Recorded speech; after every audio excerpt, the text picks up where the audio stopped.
Greetings from Castle Goring, from Mickey, Aurora, and from me. Well, we have an awful lot of ground to cover today.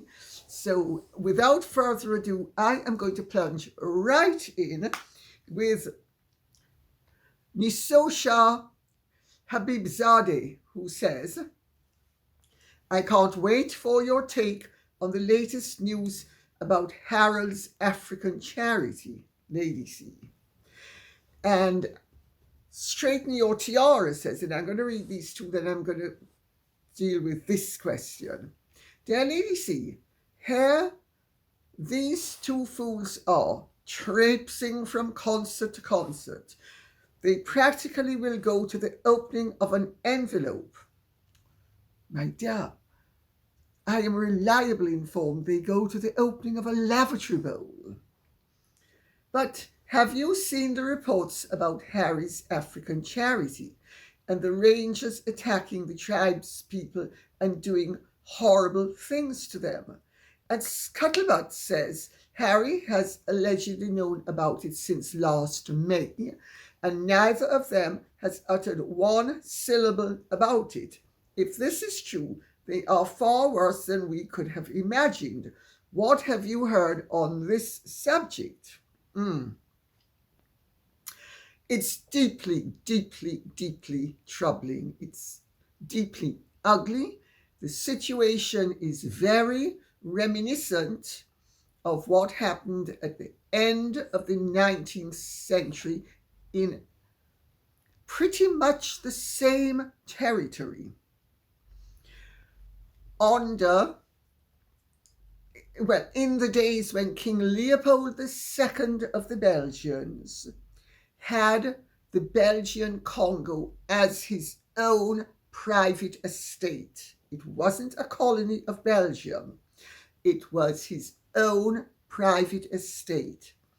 And Joseph Conrad wrote a book called Heart of Darkness. And he was assisted in writing the book by the British consul locally called Roger Casement, who became Sir Roger Casement and then was hanged in 1916 as a traitor because he was supporting Irish independence. He was an Irishman, but he was a truly noble human being. The atrocities that were committed then were beyond belief. What is happening now is not to the same extent, but it is nevertheless atrocious. Harry was the president of African Parks, and Survival International wrote to Harry last year, May, in his capacity as president of African Parks, which is an ostensibly noble cause, which is to protect the wildlife in various African parks, national parks, really. And he was informed that there were huge concerns about the way the Baka people, who used to be known as pygmies. When I was a child and studying about Central Africa, I was taught about the pygmies. So it's much better known by the word pygmies. So let's stick to pygmies because we really need to know what we're speaking about and who is being affected by this. That the armed guards employed by the charity were violently abusing the locals. Now, because this is YouTube, I'm not going to go into any great detail. They sent Harry a video message from a pygmy by the name of Iyaya. And I'm going to read out what he said. The eco gods are stopping us from going into the forest. I'd like whoever is sending all these people here to hear what it's like. I want the person who is in charge of the eco gods and gives them their orders to hear this. Now there is only torture in the forest. Harry's response was initially sympathetic. He quickly did a Pontius Pilate. He stepped down as president and joined the board as a director. So he's still complicit and still responsible. He simply thought he was going to dodge his responsibilities, since when he has remained silent. The whole thing is shaping up to be a huge scandal involving quite a lot of African territory. Awful, awful. I don't think I can say much more than this on YouTube, because if I say more than this, I might be falling foul of YouTube's regulations, which really require us to not be too graphic. But, you know, Harry and Meghan pose as humanitarians, and they like on their letterhead to have that they are supporting this cause and that cause and the other cause. But the reality is, as this yet again proves, the only thing they're ultimately supporting is their own financial opportunities. So we will now go on to something a little bit less controversial, because this, I think, is one that's going to bubble and bubble and bubble. I think this is not the last we've heard of this. I think this is going to be an ongoing issue.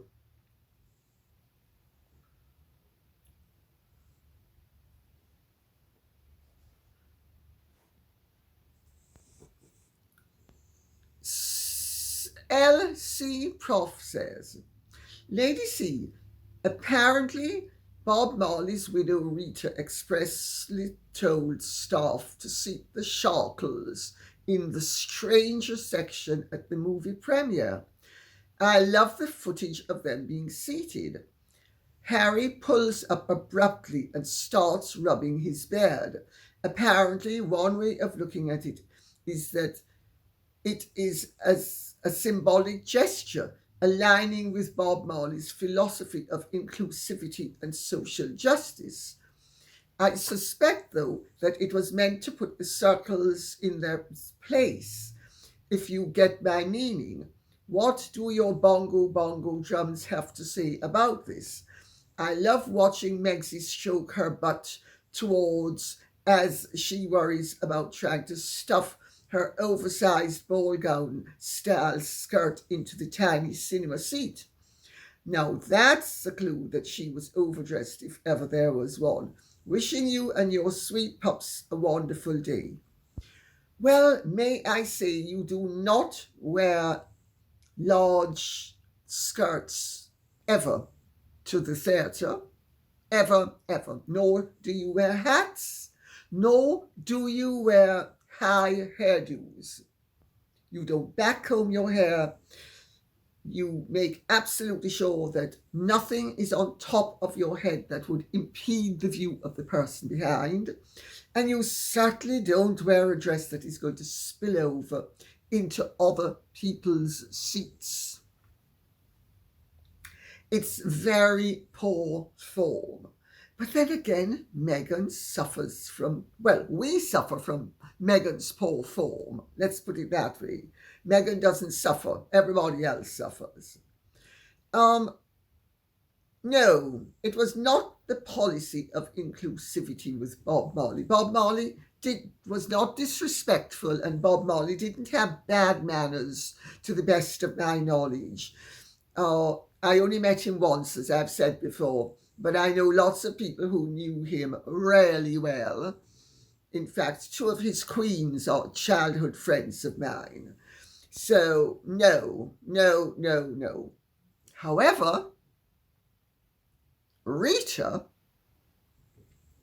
has very strong ideas, I am informed, and I hasten to add, not from my childhood friends who were his queens,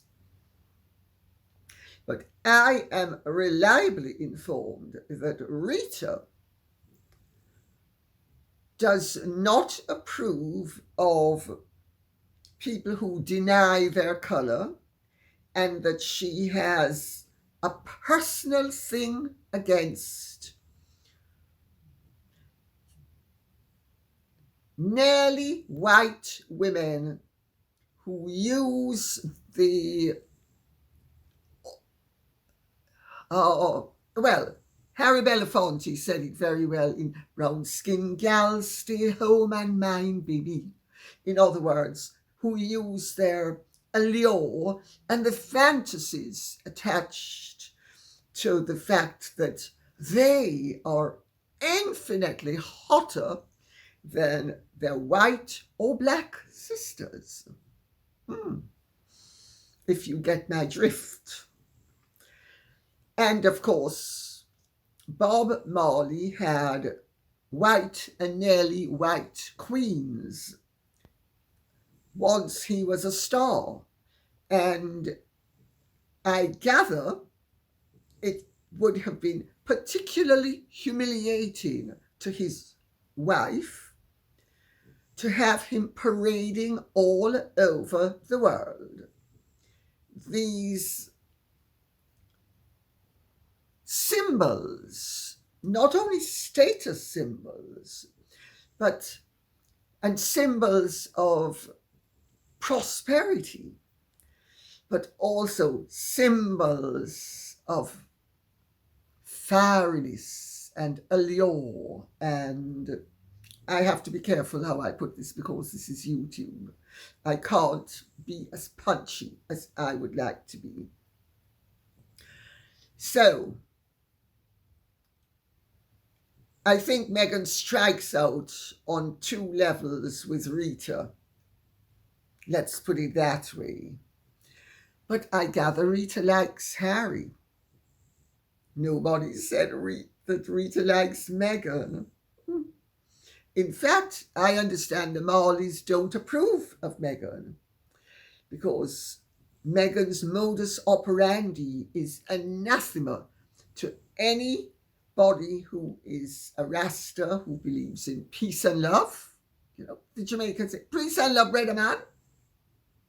Well, Meghan is well known for the opposite of peace and love. She's well known for taking on everybody and fighting. And also, Rastas are very family orientated. Nobody approves of the way Meghan has treated either her own family or the royal family. And I gather that includes Rita. Interesting, no? Ms. Manners says, greetings from Texas, Lady C. It's always nice to have you pop in just in time for a late morning tea here. By chance, have you read the recent article on the Jamaican trip in the Washington, D.C. based online news source, The Hill? The article raises discussion to an other level that is quite serious. Basically, the article is aligned with the possibility of either they are both ignorant. I don't understand. This, I think some of this question has been cut out.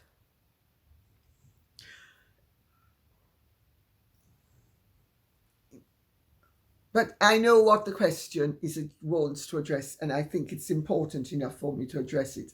I'm afraid I think the last bit of the question seems to have got lost in the shuffle somewhere. So I'm going to answer it. Yes, I did read what the Hill said. they are basically making the point that, by the way, The Hill is quite a serious political publication, and it is basically saying that Meghan and Harry are playing into the hands of states such as China and Russia that would be competitors, if not adversaries, of the United States and the United Kingdom. And that Harry and Meghan's demeanour has damaged the interests and the harmony within the Commonwealth, their race baiting, etc.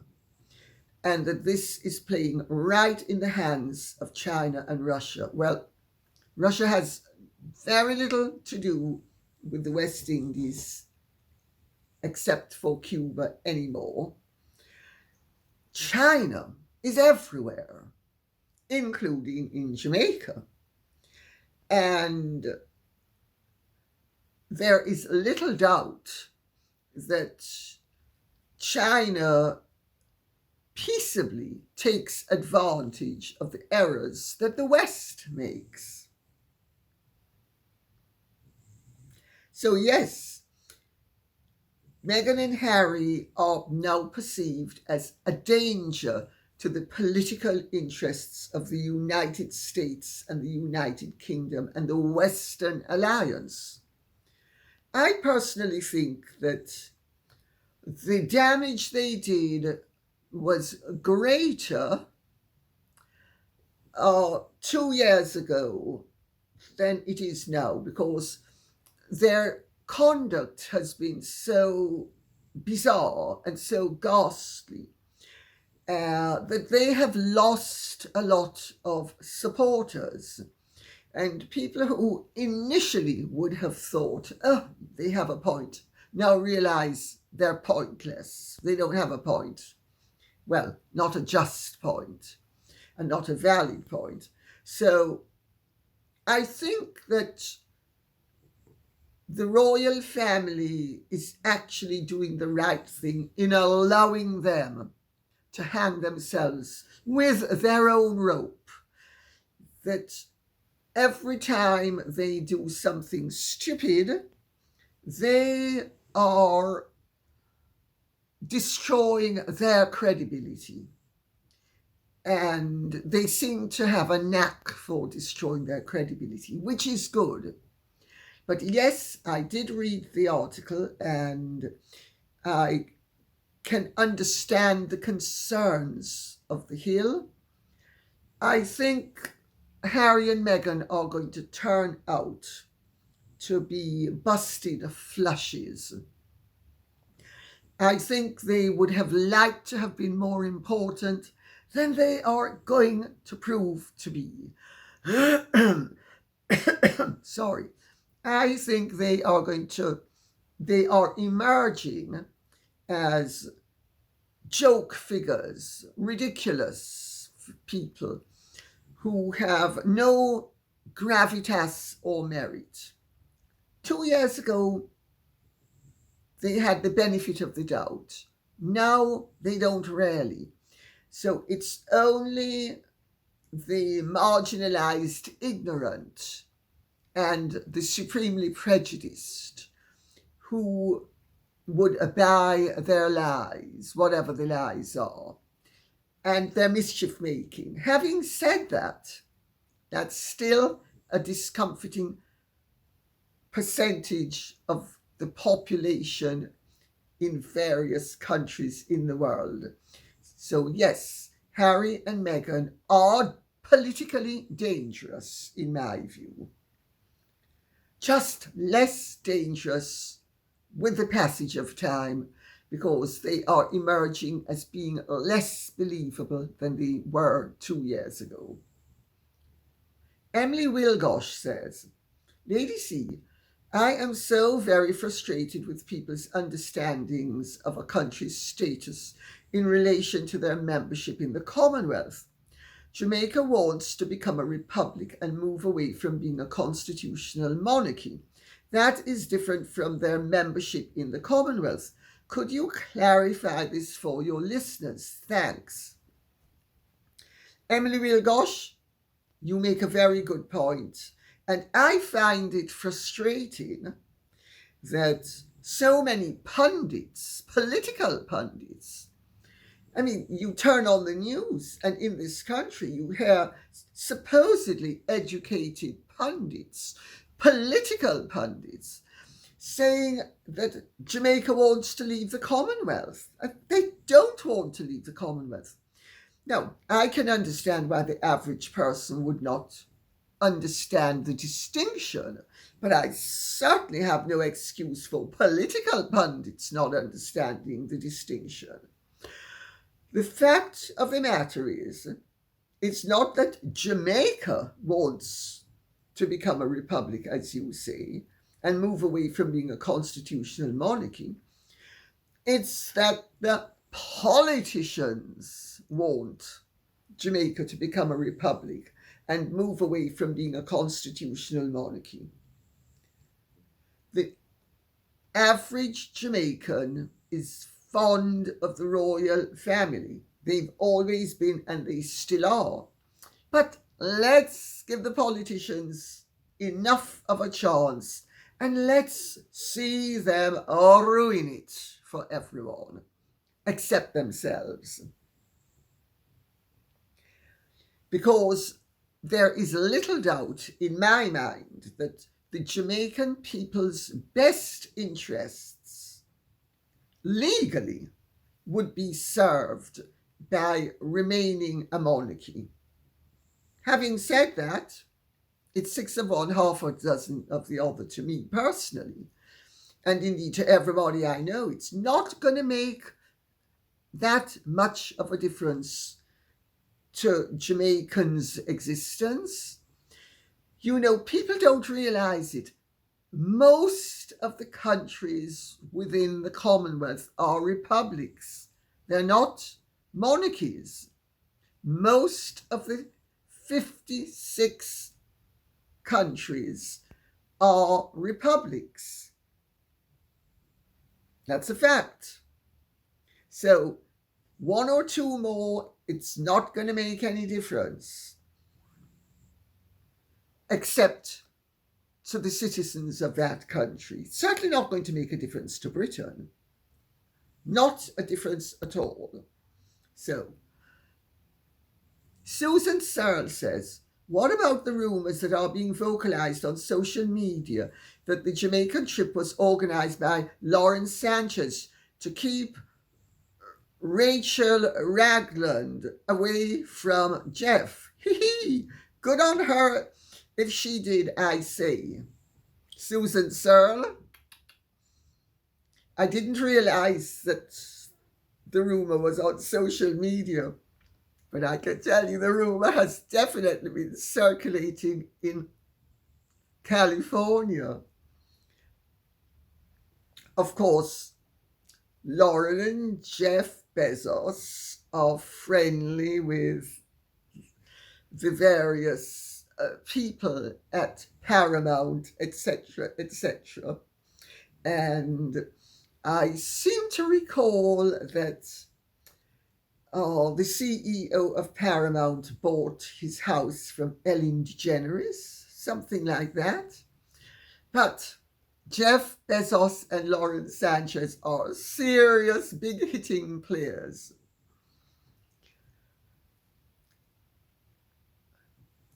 I'm not sure that Lauren Sanchez would have needed to do any such thing, because she was under no obligation to ask Meghan and Harry to Jeff's 60th birthday party. And I understand she had no intention of asking them at all. So I think that's most likely a rumour. Let's leave it at that. Marie in Florence says, Lady C, Bob's queens? Don't you mean his mistresses? The man was married. When did we start calling side chicks queens? Hilarious. Well, Marie in Florence. That's not my expression. That is what Rastas call their women, whether they are wives or mistresses, or as you would say, side chicks. They call them queens. I am simply respecting the customs of the Rastas. Because if I had said that these friends of mine who became queens of Bob Marley were side chicks, they would quite rightly have been offended, because in their eyes and Rastafarian eyes, they're not side chicks. They were queens. And I tell you, Diane Jobson remained Bob's lawyer and the family's lawyer after he died. She was a queen, but she then became really the architect of the whole of the legal protection of the Bob Marley estate, with Rita's approval.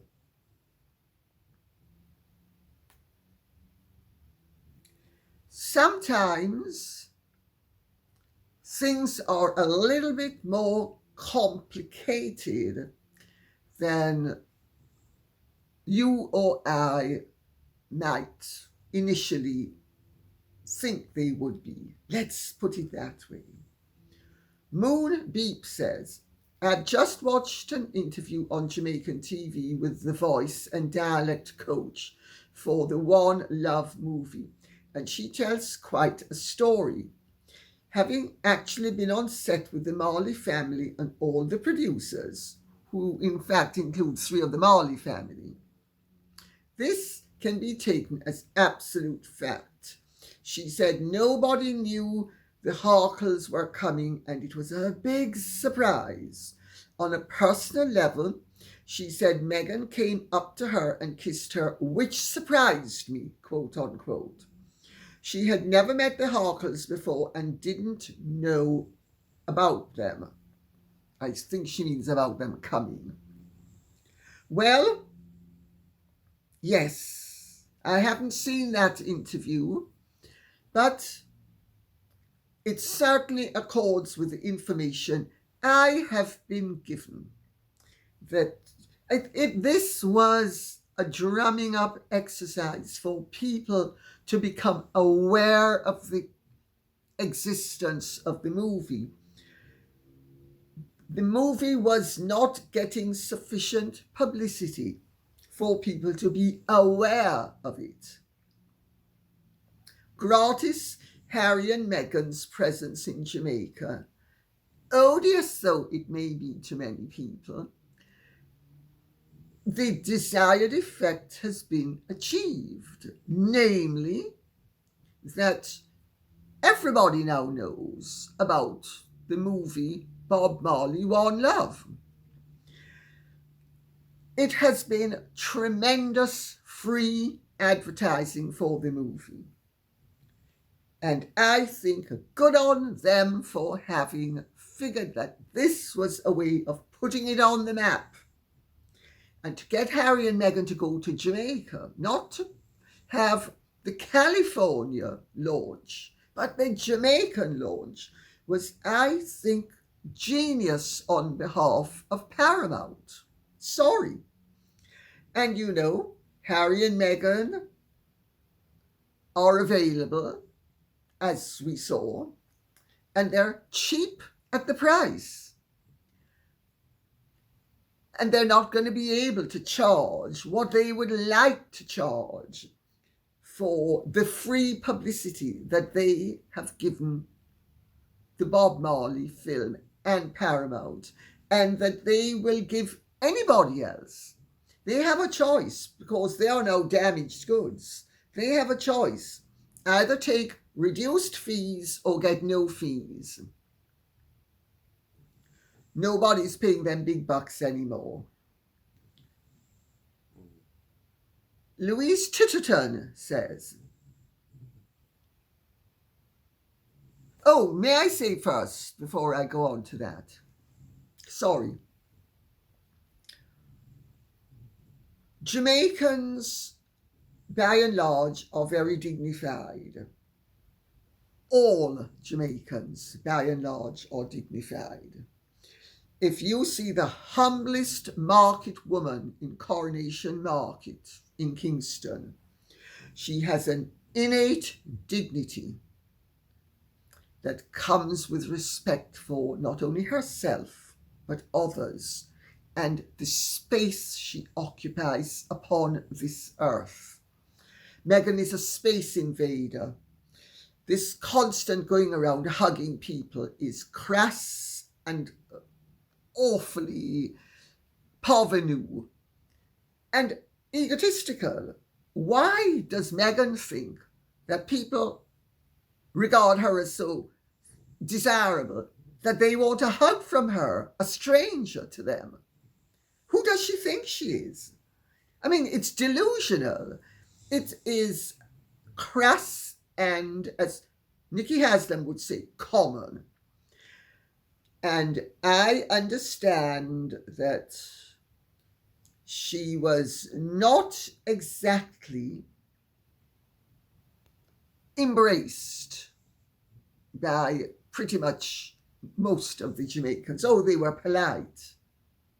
But she rubbed them up the wrong way, as somebody said to me. Christ Lives said, no, sorry, Louise Titterton, sorry, I didn't read out Louise Titterton's. Sorry. I'm all over the place, excuse me. When the negative press started about Catherine and William's tour in the Caribbean and in particular Jamaica, I googled the Jamaican newspapers for their take. It was obvious then that the negative press was a beat up in both the UK and the US. I was also struck by the lack of understanding of what a royal tour is and how it is the countries that the royals are visiting that set the agenda. People really need to do their own research and not just believe what they read. There is a tremendous amount, thank you for that, Louise Titterton, because there is a tremendous amount of ignorance, and the British and American media are so irresponsible and they are so sensationalistic. The Jamaican tour was by and large a great success on grassroots level. Catherine and William were embraced by the people. Any suggestion to the contrary is totally untrue. As I've said before, Lisa Hanna, who is the deputy leader of the opposition party, played effectively the race card because she was trying to supplant the white leader of the party and using politics and the presence of William and Catherine to do it. And Andrew Holness felt bounced into making what I have to say I agree with people was an effectively inhospitable comment and totally unnecessary from our point of view, but from his obviously necessary. And I'm not excusing him, I'm just simply explaining what happened. But yes, you can't believe 10 words that you read in the press nowadays. It's quite extraordinary. If people wanted to know what was going on, they would have had to read the Jamaican papers or alternatively look at the news in Jamaica. And as for the criticism of William and Catherine standing up in that Jeep, I think it was. Sorry, that was at the request of the Jamaican authorities themselves. But of course, the British press. And remember, this was at a time when Meghan and Harry had been viciously playing the race card, and you had all of the, shall we say, non-centrist media and non-right-wing media playing up to Harry and Meghan's narrative and using everything as a knife, when of course, in fact, it was all a fabrication and twisted out of all context. Christ Lives says, they were invited. It has backfired on the promoters because no one is talking about the Bob Marley movie at all. All the talk is about the two runaway toilet pits from the UK. Christ Lives, sorry. You're talking about the Bob Marley movie. We're all talking about the Bob Marley movie. Most of us wouldn't even have known the Bob Marley movie existed if there wasn't all of this kerfuffle. Harry and Meghan, as I've said, are cheap at the price. Desert Flower says, we might be able to clear up a lot of the rumour mill by finding out whose private jet they arrived on. The Sun newspaper stated that Harry and Meghan flew to Jamaica as guests of Paramount Pictures, who are distributing the film, and shared the private jet with executives. They are all staying at the same hotel. The Paramount president and wife, however, didn't seem too keen on being seen with them. The mystery deepens. Well, if you recall, I told you before, anybody else told you that my friend had seen them at Half Moon? That's where they were all staying, at Half Moon, at the Eclipse new section of Half Moon. They flew out gratis. Brian Robbins and his wife, Tracy James, who is a stylist and designer, very much in the mold of Stella McCartney. But actually, I find something really interesting. Why is it that Tracy James, who is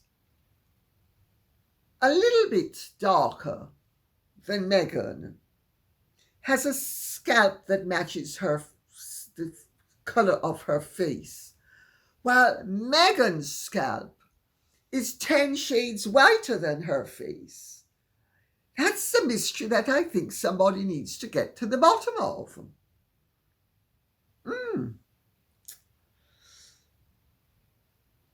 I suppose that's what happens when you brown face up yourself. Naughty me. Well, insofar as I am aware, and I believe what I was told, Mr. Robbins is the one whose idea it was to drum up interest in the movie by dropping the two crabs in the water, in the boiling water, which is exactly what he did.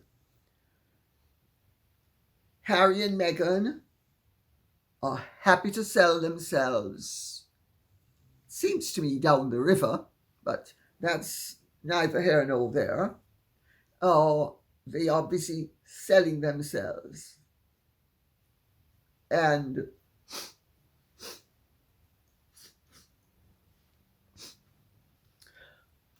sorry, I hope I'm not getting a cold. And of course, they were going to Jamaica. land of the best ganja in the world. As Meghan can definitely have told Harry. Well, I mean, he knows it because he's been to Jamaica before. But she knows it because she bought it and gave it to everybody at her wedding to Trevor. Anyway, I think Brian Robbins pulled off a really cool coup. I'm sorry, that's my take on it. I do not believe in condemning people for being resourceful. If anybody should be condemned in this instance, it's Harry and Meghan. But I'm not even going to condemn them because they're hustlers and they need to have some success. And they thought this was going to be a success, and I'm sure it's up to a point it has been, except it's been for Paramount and the Marley family, not for them personally. Well, evidently, at the after party, there were about 50 or 60 guests there. It was at the Terra Nova. Now, the Terra Nova is now a hotel on Waterloo Avenue in uptown Kingston. St. Andrew, but it's a part of uptown Kingston now. It was owned by Chris Blackwell's mother. It was Chris's parents' home. It was Blanche Blackwell's, born Lindo, Blanche Lindo's home. And she had a financial reversal and had to sell it. And it was a huge disaster for the family. And it was one of the spurs that made Chris the success that he became. So I just throw that in for good measure. It's now a 5-star hotel.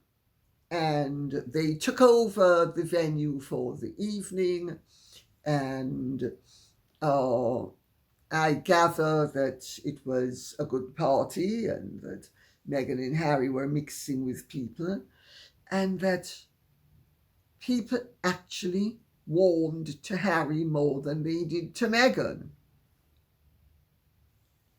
Is that not interesting? I wonder why that would be. Anyway, Tracy Metherell says, Harry and Meghan couldn't be used for any better purpose. I love Bob and reggae music. I had a life-altering trip to Jamaica that included a visit to Bob's resting place. I hope everyone sees this film. Harry and Meghan couldn't be used for any better purpose. I love Bob and reggae music. Something seems to have gone wrong with the printing out today. That's a repetition. I'm sorry, I'm just going to continue. It's a very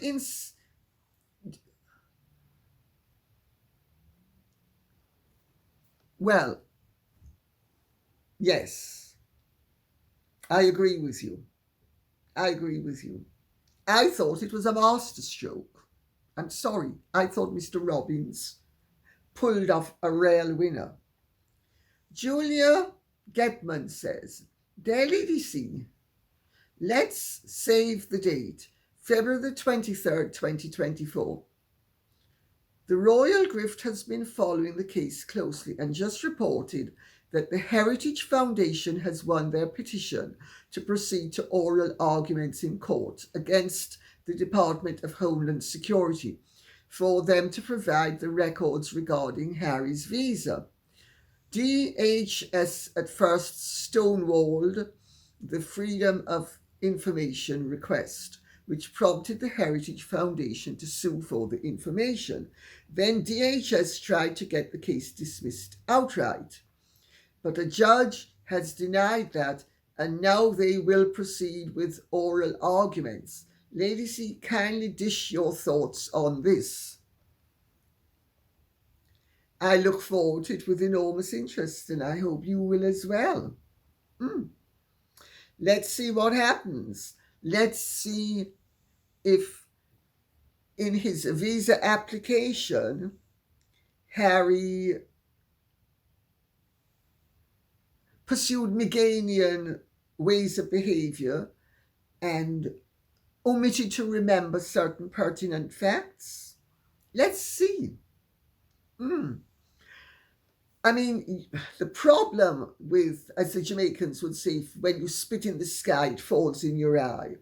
Harry and Meghan have been so busy spitting in the sky, thinking that they were going to end up polluting all of their targets and hitting those targets, instead of which, boomerang effect, they've spat in the sky and it's starting to fall back into their eye.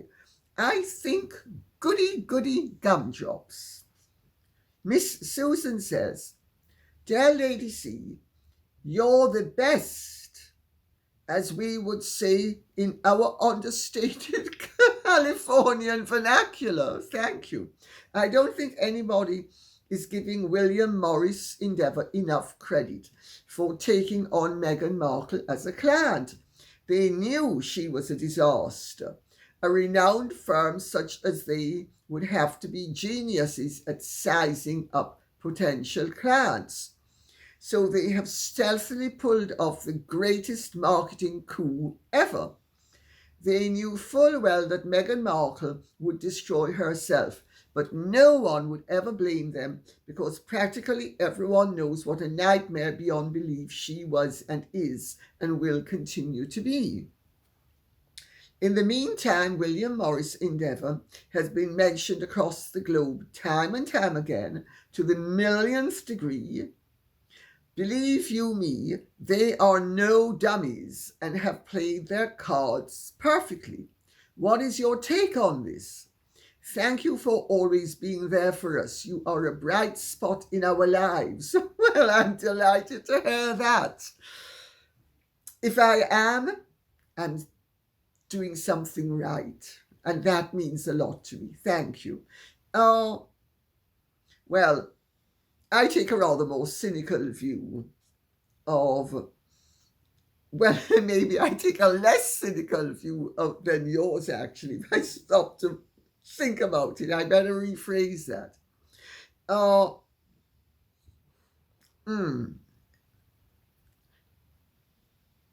I think William Morris Endeavour, you're partly right, actually. William Morris Endeavour will have thought, well, she's a nightmare, but it doesn't really matter. If we make money off her, great, and if we don't, we're big enough and we're strong enough. Nobody's going to stick to us. It's all going to slough off and fall back on her head. So I think you're right. I don't think they did it though for the publicity. I think they thought, well, let's see if we can make some money. I don't think they really need the publicity. Of course, we must never exclude the possibility that even people who don't need publicity might be so vain as to desire it, even if it's not particularly good publicity. I mean, there's that to consider because, and remember, we're dealing with Hollywood. And in Hollywood, there's evidently no such thing as bad publicity, which of course is absolutely not true in my world. In my world, there is a definite distinction between good publicity and bad publicity, but evidently not in Hollywood. So, you could be right. That's a very interesting way of looking at it. I think I think really your comment has a lot of merit. I don't think, though, that I would have said that they did this to get publicity. I think they did this hoping they would make some money and knowing if they didn't, it wouldn't ruin them, it wouldn't affect them adversely. And yeah, maybe you're right, that they get enough attention that everything would be fine. Diane4488 says, love your beautiful outfit today, Lady C. Striking colour and stunning jewellery. Thank you. What? Thank you. It's obviously not this. Like all narcissists, Harry has not an ounce of gratitude for his highly privileged royal status. No, he doesn't. And I can't stand people, and my mother was one of them, who laugh a gift horse in the mouth and are constantly moaning about the fact that God gave them practically everything. How dare he not give me everything? Who the heck does he think he is? I want everything. I demand everything. I think it's such lack of gratitude, such lack of appreciation, that you are bound to ruin your life. Anyway, he seems to have believed it was his talent and his charm that brought him all that status and honour, whereas it was his job and his position in the royal establishment that brought all that favour. Actually, I'm going to cut in as I read this out, because there is no doubt that when he was in the royal family, that in fact his cheeky, chappy, sort of laddish, naughty, bad boy behaviour, allied to genuine charm and genuine cooperativeness. Harry was very cooperative. So he was actually, yes, they provided the platform, but in fairness to him, he was performing well. Let's give credit where it's due. So it's not the royal establishment that brought all that favour. They provided him with a platform, and he brought himself and them positive attention. When he whinged about his sausages, his bedroom at Balmoral, and having to curtsy to his grandmother, the Queen, etc., I think you would mean bow, it became very clear how very deluded he is. He stupidly said he wanted to be just Harry and be treated like a normal person, when he didn't have the slightest idea what that meant. You're absolutely right. You know, I have seen time and again in my life when overprivileged people who have no insight into their good fortune, and they confuse the benefits of their position with natural ability. And Harry wanted to be treated like just an ordinary person. Well, you notice, if you say to him, if you don't introduce them as the Duke and Duchess of Sussex, they're furious. He as well as she. I want to be just Harry, but just make sure that you get in Duke of Sussex, and while you're about it, you better get in Royal Highness as well. I've His Royal Highness, the Duke of Sussex, and don't you forget it. Yes, I'm just Harry, just the Duke of Sussex, just His Royal Highness, the Duke of Sussex. And you better understand that because of that, I'm great. I'm a genius. My every idea is something that everybody in the world should be waiting for and listening to. Now he's having to sit amongst more normal people. You can see the anger and disgust on his face. You noticed the disdain.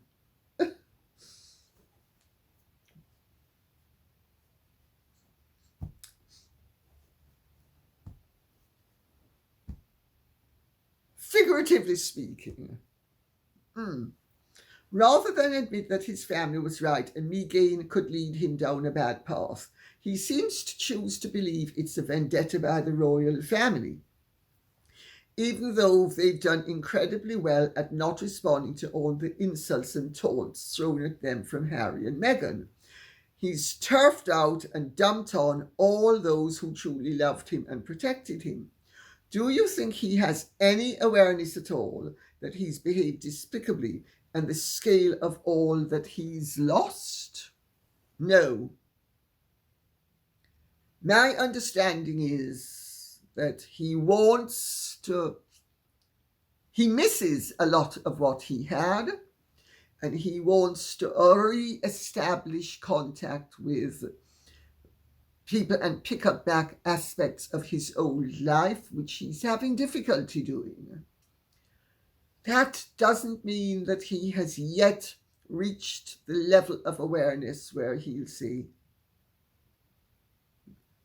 I really mucked this up. I allowed myself to be led up the primrose path to nothingness. I don't think he has that insight yet, and possibly doesn't have the ability to ever achieve such insight. I also don't think that he believes he's behaved despicably, because Harry and Meghan are very adept at whatever their failings are. If you resist being bamboozled by them, you are the culprit. And he's done it with everyone in his family who he has something against. I mean, I know things that I will be imparting a little bit down the line later this year about,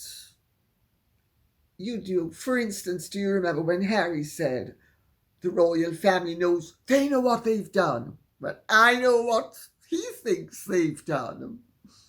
And I'm going to be sharing it with my readers down the line. And there are certain things you don't share orally, you share them in writing, and I will be doing that. And on that note, I'll say thank you very much for listening. I hope this has been of some interest to you. If it has, please keep the questions and comments coming in so I will know what you would like us to be speaking about. Okay, thank you so much. God bless. And if you have truly enjoyed this, would you care to like, share, subscribe, press the notification bell, and Godspeed.